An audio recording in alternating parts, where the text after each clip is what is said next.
memberkati. Salam sejahtera di dalam kasih Tuhan Yesus Kristus. Bapak, Ibu, saudara-saudari sekalian, kita akan membaca dan merenungkan dalam kitab Matius pasal 4 ayat 18 sampai 22. Sebelumnya mari berdoa. Terima kasih Tuhan buat kesempatan yang Engkau beri. Berilah kami hikmat-Mu untuk dapat memahami perkataan firman-Mu, supaya kami tidak tersesat dalam pemahaman firman Tuhan. Roh Kudus, tuntunlah kami. Amin. Matius pasal 4 ayat 18 sampai 22 dengan judul Yesus memanggil murid-murid yang pertama. Dan ketika Yesus sedang berjalan menyusur danau Galilea, ia melihat dua orang bersaudara, yaitu Simon yang disebut Petrus dan Andreas saudaranya. Mereka sedang menebarkan jala di danau, sebab mereka penjala ikan. Yesus berkata kepada mereka, "Mari, ikutlah aku, dan kamu akan kujadikan penjala manusia." Lalu mereka pun segera meninggalkan jalannya dan mengikuti Dia. Dan setelah Yesus pergi dari sana, dilihatnya pula dua orang bersaudara, yaitu Yakobus anak Zebedeus dan Yohanes saudaranya, bersama ayah mereka Zebedeus sedang membereskan jala di dalam perahu. Yesus memanggil mereka, dan mereka segera meninggalkan perahu serta ayahnya, lalu mengikuti Dia. Saudara yang dikasihi dan diberkati oleh Tuhan, Galilea atau disebut juga Genesaret atau juga Danau Tiberias bukanlah menjadi suatu daerah yang asing dalam kitab Perjanjian Baru. Sebab Yesus sendiri mengadakan perjalanan yang cukup banyak di daerah Galilea ini, yang memang luas wilayah dari Galilea ini sendiri sangat besar. Saudara yang dikasihi dan diberkati oleh Tuhan, Galilea ini menjadi suatu tempat yang bersejarah baik bagi kaum Yahudi, kaum Kristen, bahkan juga kaum Islam. Bahkan salah satu hadis Islam menyebut bahwa Danau Tiberias atau Danau Galilea akan menjadi tanda akhir zaman ketika airnya mulai surut, bahkan menjadi kering, maka akan muncul Dajjal. Ini salah satu hadis yang berkembang dan bisa kita baca dalam beberapa situs internet. Saudara yang dikasihi dan diberkati oleh Tuhan, dalam ayat 18 Matius mencatat bahwa Yesus melihat ada dua orang bersaudara, yakni Simon yang disebut Petrus dan Andreas saudaranya. Dari teks Yunani, kata melihat diterjemahkan dari kata eidon, yang asal katanya eido, yang juga berarti mengerti, mengetahui, atau mengenal. Hal ini menunjukkan bahwa Yesus bukan sekedar melihat Simon dan Andreas, tapi Dia juga mengenal, mengetahui, dan mengerti siapa Simon dan Andreas ini. Dikatakan bahwa mereka bekerja sebagai penjala ikan, atau mungkin bahasa yang sering kita kenal ialah sebagai nelayan.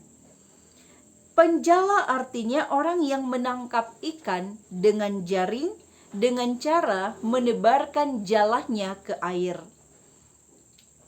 Memperhatikan sikap hidup seorang nelayan pasti tidaklah mudah, karena seorang nelayan haruslah seorang yang sabar menunggu ikannya, bahkan tekun ketika siang hari atau malam hari. Ia harus tekun dalam berupaya untuk mendapatkan ikan yang banyak. Situasi dalam mendapatkan ikan pun kadangkala dalam angin yang kencang atau juga angin yang cukup bersahabat dengan para nelayan. Artinya bahwa bekerja sebagai seorang penjala ikan membutuhkan karakter yang kuat, mental yang kuat. Dan orang inilah yang dijadikan sebagai murid pertama dari Yesus. Saudara yang dikasihi dan diberkati oleh Tuhan, umat Israel sesungguhnya mengharapkan bahwa Mesias yang akan datang memberikan pertolongan bagi umat Israel adalah Mesias yang datang dengan kekuatan politis atau kekuatan militer yang begitu hebat. Tetapi Yesus justru datang dengan membangun kekuatan mesianisnya, kerajaan mesianisnya, dengan memanggil kaum nelayan untuk turut serta dalam kerajaan yang ia bentuk, yang ia bangun, misi keselamatannya Allah. Saudara yang diberkati oleh Tuhan, dalam ayat 19 Yesus berkata, "Mari." Kata mari diterjemahkan dari kata teute, yang artinya merupakan suatu keterangan ajakan atau suatu panggilan. Kemudian disambung dengan kata opisomu, yang artinya mengikut Yesus dari belakang. Dalam kamus bahasa Indonesia, orang yang mengikuti dari belakang adalah orang yang menuruti atau meniru orang yang berjalan di depannya sebagai satu teladan, tapi juga sebagai guru. Hal ini mengingatkan kita tentang seorang murid yang sedang berguru. Saudaraku, hal ini menunjukkan bahwa Yesus mengajak Simon dan Andreas untuk meniru dia atau mengikutinya dari belakang. Tapi bukan sekedar mengajak, karena di dalam ucapan yang ia sampaikan mengandung kuasa. Saudaraku, kali ini mereka yang adalah penjala ikan akan dijadikan sebagai penjala manusia. Artinya, orang yang bekerja untuk menangkap atau mengumpulkan orang-orang yang dengan tujuan membawa orang-orang tersebut kepada Yesus untuk masuk dalam keselamatannya Allah, kerajaan Mesiasnya Allah. Kata kujadikan diterjemahkan dari kata poieso, yang diterjemahkan kuperbuat, kujadikan, atau kulakukan. Kata ini memiliki makna yang berarti Yesus memiliki kuasa untuk menjadikan mereka sebagai penjala manusia. Mari kita perhatikan bahwa ternyata pemanggilan murid ini terjadi atas inisiatifnya Yesus. Bahkan mungkin kita akan mengatakan mereka hanya nelayan. Mereka mungkin tidak memiliki jabatan atau kekuasaan yang besar seperti yang diharapkan oleh bangsa Israel. Tapi sesungguhnya ketika Yesus mengatakan kujadikan, hal ini berarti Yesus sendirilah yang akan membentuk mereka. Yesus sendirilah yang akan mengajar mereka. Kalau Yesus yang membentuk, Yesus yang mengajar, apakah yang mustahil?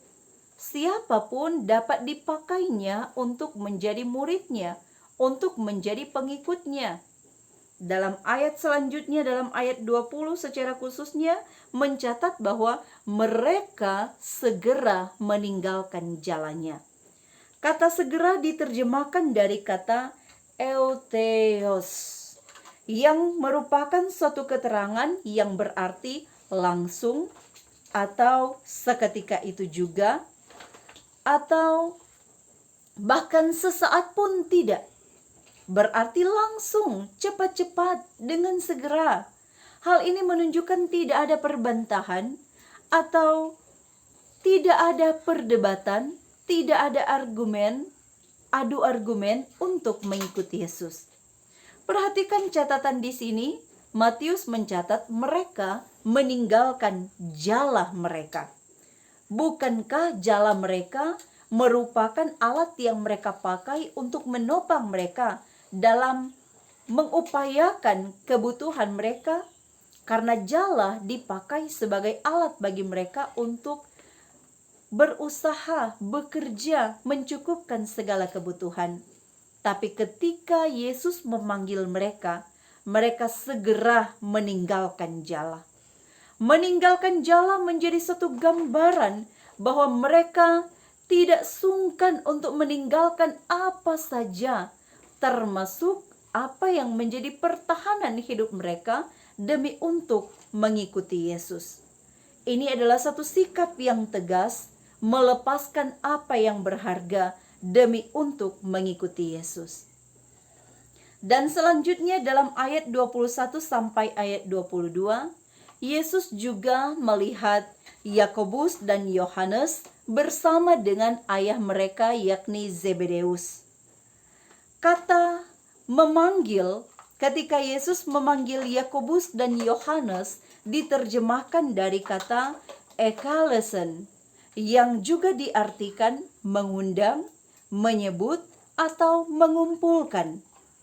Tindakan yang sama juga ditunjukkan oleh Yakobus dan juga Yohanes, bahwa mereka meninggalkan perahu mereka yang menjadi alat bagi mereka untuk menopang mereka dalam pencaharian. Tapi lebih daripada itu, satu hal yang sangat berharga, mereka juga bersedia meninggalkan ayah mereka. Satu hal di sini bukanlah kita melihat kedurhakaan seorang anak, tetapi kesiapannya untuk meninggalkan keluarga yang sangat dikasihi demi untuk mengikuti Yesus. Tapi satu hal yang perlu kita juga perhatikan, Matius tidak mencatat bahwa Zebedeus sebagai seorang ayah melarang mereka untuk mengikuti Yesus. Di sini kita melihat peran orang tua yang memberikan izin, memperkenankan anak-anaknya untuk mengikuti Yesus, untuk mengikuti jalan selamat yang disediakan oleh Yesus. Saudara-saudara yang dikasihi dan diberkati oleh Tuhan, mengikuti Yesus memiliki konsekuensi yang berat. Harus meninggalkan apa yang menjadi kebanggaan, entahkah itu suatu barang yang istimewa atau mungkin pekerjaan yang begitu didambakan, bahkan juga harus meninggalkan orang-orang yang sangat dicinta kasihi. Dalam catatan Alkitab, kita melihat beberapa tokoh yang diumpamakan, yakni Abraham. Dia meninggalkan sanak saudaranya untuk memenuhi panggilannya Tuhan, demi untuk mewujudkan apa yang Tuhan mau. Kita juga melihat Musa. Musa meninggalkan zona nyamannya untuk memenuhi panggilan Tuhan dalam misi keselamatan bagi umat Israel. Kita juga melihat Paulus. Paulus meninggalkan jabatannya demi untuk menjawab penglihatan untuk memberitakan Injil. Semua ada konsekuensi, ada harga yang harus dibayar untuk mengikuti Yesus. Tapi kalau kita mau lihat di saat ini, adakah kita benar-benar mau mengikuti Yesus dengan sesuai dengan kehendak Tuhan? Jangan-jangan ada orang yang justru mau meninggalkan Yesus demi untuk mendapatkan sesuatu yang mungkin baginya adalah hal yang mahal. Misalnya saja harta, jabatan, atau mungkin kekasih hati. Ingin memperoleh semuanya itu walaupun harus meninggalkan Yesus. Ingatlah saudara-saudaraku, Yesus juga meninggalkan surga yang mulia demi datang ke dunia yang penuh dengan hina oleh karena dosa-dosa manusia, untuk menebus dosa kita sekalian. Mengikuti Yesus, menjawab panggilan Yesus bukanlah satu hal yang mudah. Tetapi saat ini kita diajak untuk merenungkan sebagai orang-orang yang percaya di dalam Tuhan. Adakah kita telah bekerja menjala manusia, mengumpulkan umat manusia yang diperintahkan oleh Tuhan Allah untuk mendekat kepada Tuhan Allah? Atau justru kita yang membiarkan domba-domba Allah tercerai-berai? Saudara-saudaraku, sebagai umat Tuhan, marilah kita bijak dalam mengikuti Yesus, dalam memilih siapa yang Tuhan mau untuk dipakai sebagai hamba pelayan khusus. Bukan karena keterikatan saudara, bukan karena keterikatan jabatan, bukan karena keterikatan pekerjaan, tapi karena benar-benar kita melihat bahwa ada sosok yang mau melayani Tuhan, walaupun harus meninggalkan segalanya. Warga gereja Masehi Injili di Minahasa tentu harus dengan cermat melihat siapa orang yang mau meninggalkan Yesus, meninggalkan segalanya demi untuk melayani Yesus, mengikuti Yesus. Atau jangan-jangan siapa orang yang justru mau mengikuti Yesus karena ingin mendapat segalanya, mendapat harta, mendapat jabatan, mendapat orang-orang yang ia ingin, mendapatkan simpati dari banyak orang. Saudaraku, ketika Yesus memanggil murid-muridnya yang pertama, ia tidak mengiming-imingi mereka dengan harta, jabatan, dan lain sebagainya. Yesus hanya menyebut mereka akan dijadikan penjala manusia. Demikian pula dengan kita. Kita tidak diiming-imingi untuk mendapatkan apa yang kita inginkan dari jabatan pelayanan untuk menjadi seorang pelayan Tuhan. Tetapi sesungguhnya kita menyadari bahwa panggilan pelayanan, panggilan menjadi murid Yesus adalah suatu kewajiban untuk merangkul seluruh umat Tuhan, mendekatkan diri kepada Tuhan. Tuhan Yesus kiranya menolong kita untuk mengerjakan tugas yang mulia ini. Tetap semangat dan Tuhan Yesus memberkati kita semua. Amin. Mari kita berdoa. Terima kasih Tuhan, kami sudah diizinkan untuk membaca dan merenungkan firman-Mu.